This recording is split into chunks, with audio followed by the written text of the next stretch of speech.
Hello, today we're going to go over how to create your first flow, what I believe to be the easiest and most beneficial flow that anyone can do.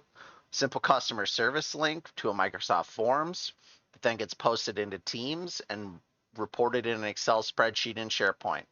So let's get started and let's discover the power of the Power Platform. So as you can see right now, I'm in a blank tenant, logged in with my Microsoft account into forms.office.com and make.powerautomate.com. So the first thing you're going to want to do is create the form. It doesn't have to be perfect, but you'll see why. So Power Platform and Power Automate, I guess I should say specifically, is works on a trigger and then actions. So the trigger is what causes the Power Automate or automation to run. So we're going to have our trigger be this Microsoft form, which is fairly easy here. So we're going to just say takes cake, customer service. I can't spell, so I really can't spell.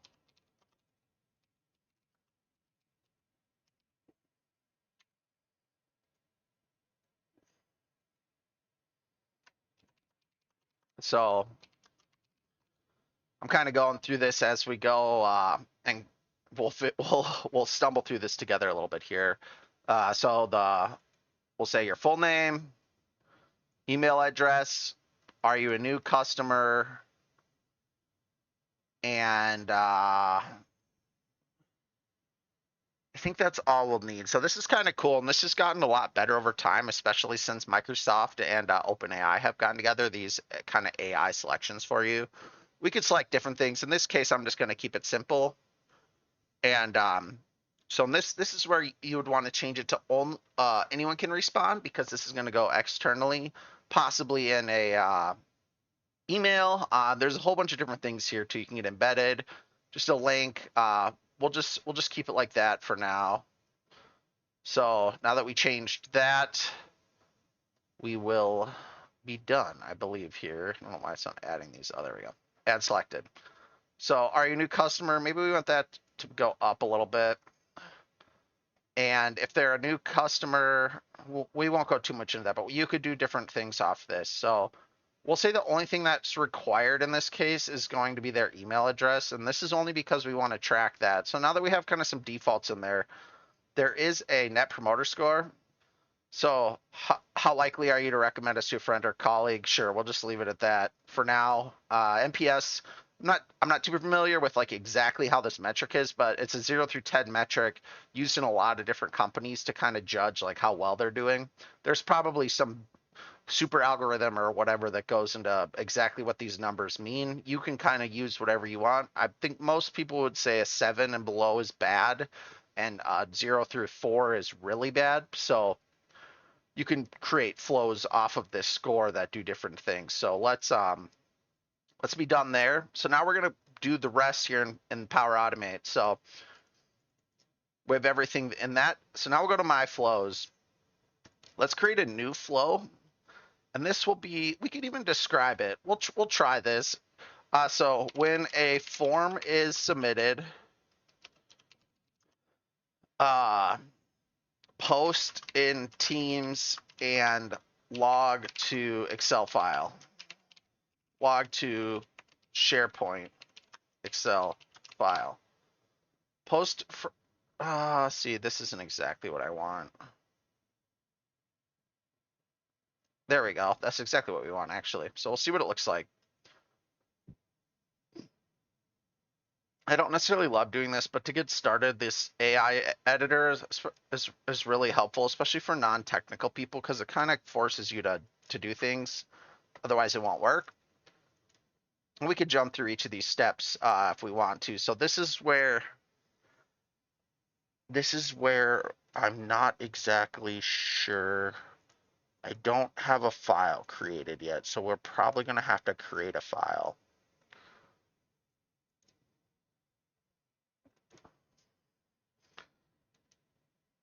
So let's just create that file really quick here. And I think I have Teams open already, so let's just move it over. So in here, we're already looking in this location. This group takes case space, and I know that because this group is named wow. Let's see. I just created this team, so sometimes that can take a little bit of time. Let's get Excel open.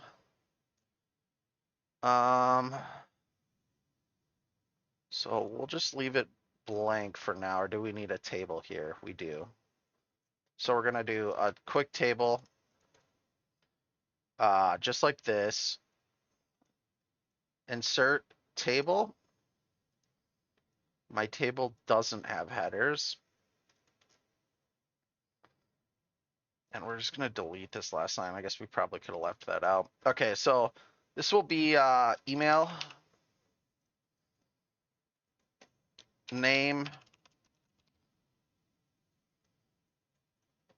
We're just gonna call this like first time customer. Probably spelt wrong. And then this one will be the NPS score. So it's pretty, copy paste. You have to know what fields go where. So we're answering this. Are you a new customer? First time customer? Your full name, so it would be name. Email address would be email address. And then the NPS score is going to be this, or that's what we'll hope for it to be. So now that that's done, we'll just save this as, where do we want to save it? We don't want to save it in there. We'll just call this like NPS results. So now we have that. Now we're going to go into our documents here. I don't have anything bad. I got documents on documents. Should probably clean this stuff up. So uploaded that. Now we got our NPS results in the SharePoint document library. That's what's happening here. And it might not register right away. We'll see. Sometimes I've seen this. I think it's gotten better. So there we go. Let's see if you can find the table. So it just names it table 1 by default. If you wanted to change that, you can change that right here where it says up in table design. You can change the table name, but we're not going to. Whatever. Okay, so then we want to post it in. We want to post as the Flowbot in this one. And then it's going to ask where it wants us to post this. So we're going to post it in here.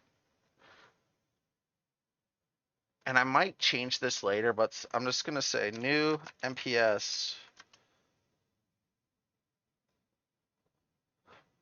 Yay. We'll change that.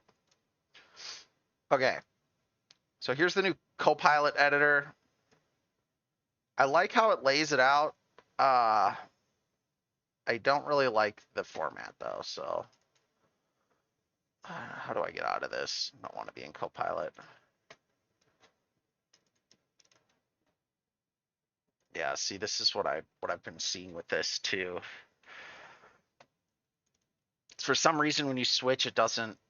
So I'll probably just skip through this, but I'm going to create another flow here. We'll go a little bit. We'll just start from the beginning here.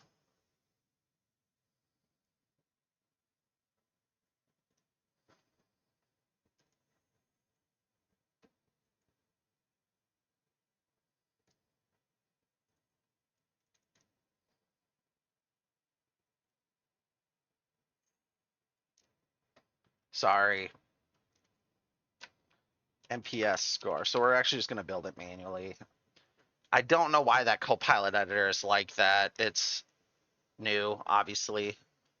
So we'll just go through this step by step, which is probably the better way to do it anyway. So after you get the form submitted as the trigger, then we need to view what the results of that were. So we're going to do a form here, and the search is pretty good. So get response details. This is going to be the form. And then the unique identifier. So this is all stuff that's passed through from one flow to the next and just different variables you can have. So we're getting the response ID from this form and putting it to the details. So we're going to do a new step here, and we're going to put it into that Excel file. So Excel add row, I believe, is what we want. add row to table. There it is. So location, this is where we should find that same thing where it says group. So we're in that group. We're gonna select documents.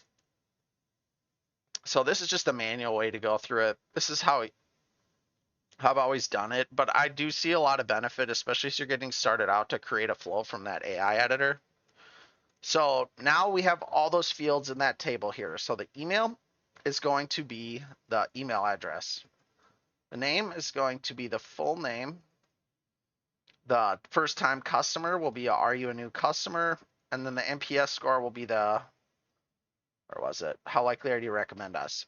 So pretty easy. You can see the variables just go from top down. So you have to get the variables before you can use them, obviously.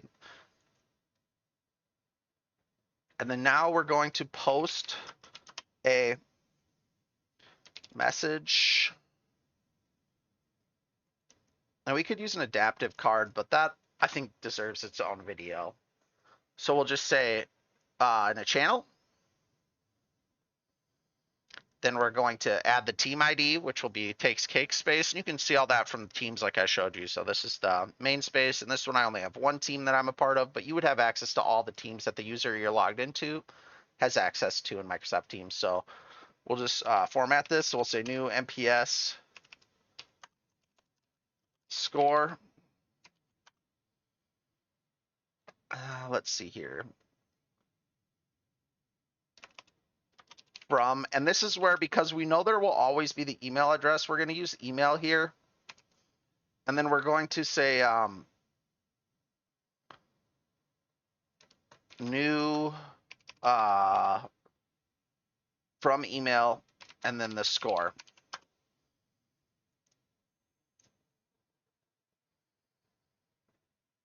And then we are done. So now we can go to our form here. We'll have Teams open at the same time so we can hopefully see this all come through. So let's go to collect response. And I think we don't actually need to do that. We can do preview.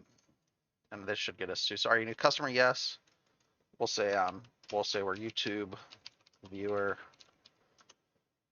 And then we'll just say YouTube view whatever, v at YouTuber. And then we'll give it a 9 on this one. Or actually, we'll give it a 4 because we will edit this flow a little bit here. So now we should be able to go through. So you can see right here how quick that was. New NPS score from YouTuber, score 4 files. Did it come through? We'll see. It should have. There it is. So I usually just delete the first line here after it comes through. So now we have that. Cool, great. But now let's say we want to add some like if statement is how I would use it. I mean, it's like if the score is below or equal to a 4, post something else. Like maybe this needs to be, hey, reach out to this person, figure out why. So we're going to add an action. Action is going to be this. If you just type if, I think it comes up. No, it doesn't. So some of this search, you just have to find the stuff. So if NPS score is equal to, is less than or equal to 4. If it is less than or equal to 4, then we will post this. Because if it's not less than or equal to 4, we're just going to keep what we had. So a quick trick here is to copy this. We can just paste that over there. So let's change the message a little bit. Below a 4, please.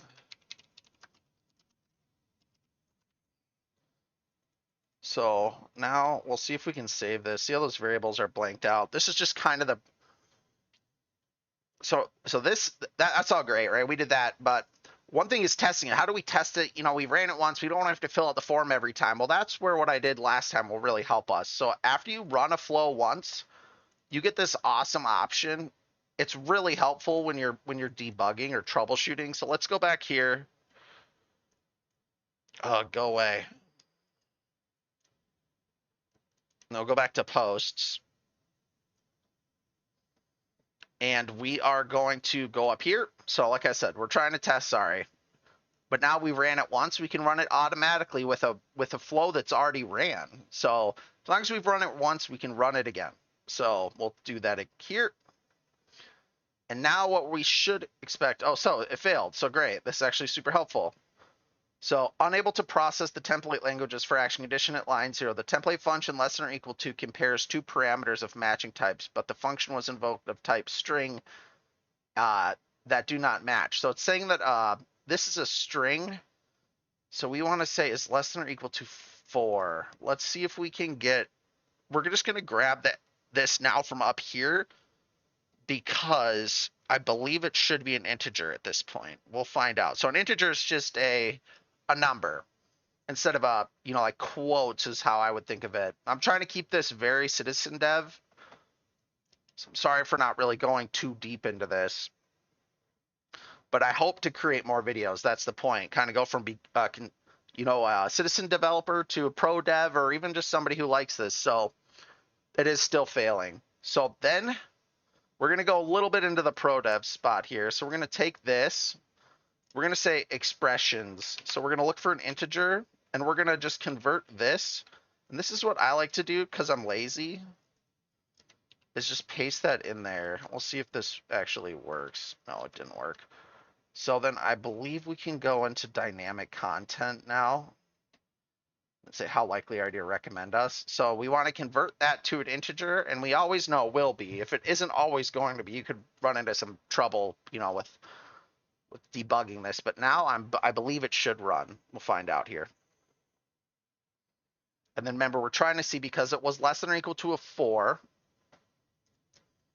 it should say you need to reach out. Yeah, reach out as soon as possible, score 4. So we could do the same thing for if it's above or below, or you would just keep branching down and down and down off of that. And that, so this is what I believe to be the easiest and most beneficial flow to get started on, because now that we have this survey, we'll go back here again. We'll click collect responses. We can shorten the URL. Now, if we go to Outlook, new email, we'll see if this is going to work for me. Oh, I can't even do it.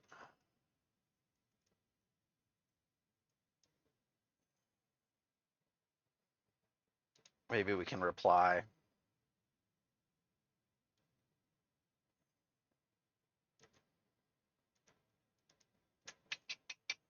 I don't have a license. Microsoft, give me a free license.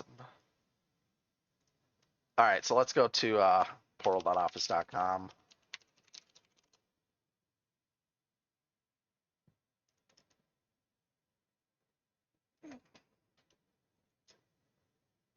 So we'll add this URL to our signature, maybe, if we can.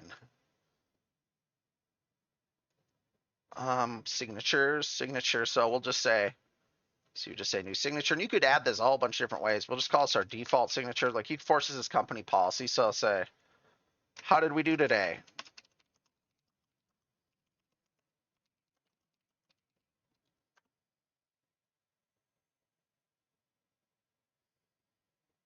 And that's just what we'll leave it as. I think we can leave it short and sweet. And now you'll see here, if we click our signatures, enter our default, now this link gets posted in all the emails we send. So super easy, super beneficial. There's really no reason not to use it if you're already using Microsoft 365. It's included in your license. So thanks for watching. Sorry, there's kind of some hiccups here and there, but you know, at the end of the day, I think it's beneficial for everyone to see how I struggle through this and how you can use it to your benefit. So thanks again. Have a good one. Bye.